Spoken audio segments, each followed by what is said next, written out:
लड़की के भाई नहीं है। चौधरी जी गुस्से में बोले, ऐसे कैसे तूने लड़की के लिए हाँ कर दी? ना घर परिवार देखा, ना ही लड़की के पापा की जमीन जायदाद देखी। ऐसे कैसे कोई भी लड़की इस घर की बहू बन जाएगी? और लड़की के भाई भी नहीं है। मैं तो तुझे इसकी इजाजत नहीं दूंगा। उनकी आवाज सुनकर उनके छोटे भाई धीरज जी सहम गए। दादा, वो लड़की अच्छे घर से है और अपने शुभम को भी पसंद है, बस और क्या चाहिए? चौधरी जी फिर से रौबदार आवाज में बोले, शादी के लिए बहुत कुछ देखा जाता है, तुझे अभी कुछ समझ नहीं है। अगर लड़की के भाई नहीं है तो आगे लेन देन के व्यवहार कौन करेगा? ये शादी ब्याह के मामले में तेरे शहरी रिवाज नहीं चलेंगे। धीरज जी कुछ न कह सके। तभी शुभम भी गुस्से में बोलता है, पापा ये ताऊजी क्या गुल खिला रहे हैं? छोटी सी बात का बखेड़ा बना रहे हैं।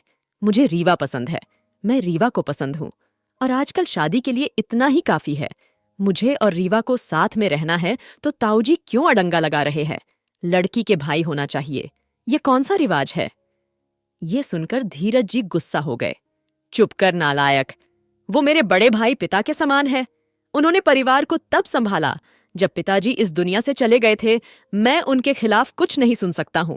थोड़ा गुस्से में है, पर समझाएंगे तो मान जाएंगे। तुझे कोई हक नहीं है कि तू मेरे पिता समान भाई पर इस तरह से गुस्सा करे। मुझे माफ कर दीजिए पापा, पर मैं शादी रीवा से ही करूंगा। और शुभम वहां से चला गया। धीरज जी के बड़े भाई चौधरी जी ने ही पिता के जाने के बाद पूरे घर की जिम्मेदारी संभाल ली थी। कम उम्र में ही वो काम करने लगे थे। अपनी माँ, दो छोटी बहनों और एक छोटे भाई का पेट पाला, उन्हें शिक्षित किया और सबकी शादियां की। इन सब में ताईजी ने भी उनका बराबर का साथ दिया। आज घर में ताऊजी की मर्जी से ही पत्ता हिलता है, वरना कोई काम नहीं होता है।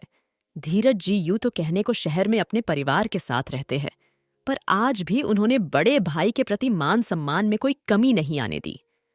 शुभम और रीवा दोनों ने एक साथ ही मेडिकल की परीक्षा पास की थी और अब दोनों डॉक्टर बन गए थे। दोनों को साथ रहते रहते प्यार हो गया था और शादी करना चाहते थे।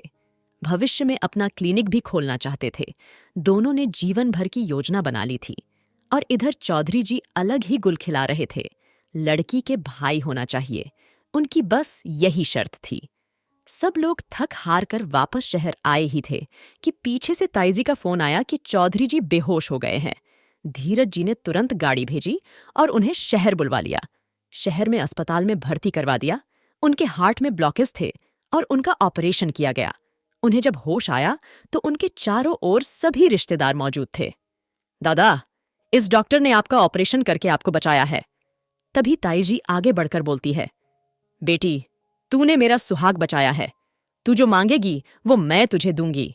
ताईजी, मुझे शुभम दे दीजिए, हम दोनों शादी करना चाहते हैं।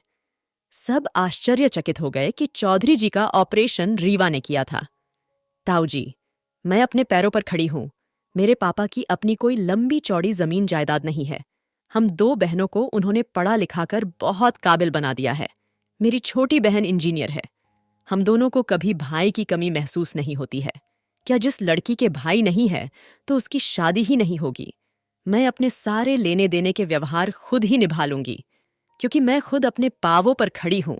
आप मुझे और शुभम को आशीर्वाद दीजिए। तभी ताईजी उन्हें धीरे से बोलती है, चौधरी जी, अब कोई बखेड़ा खड़ा मत करना।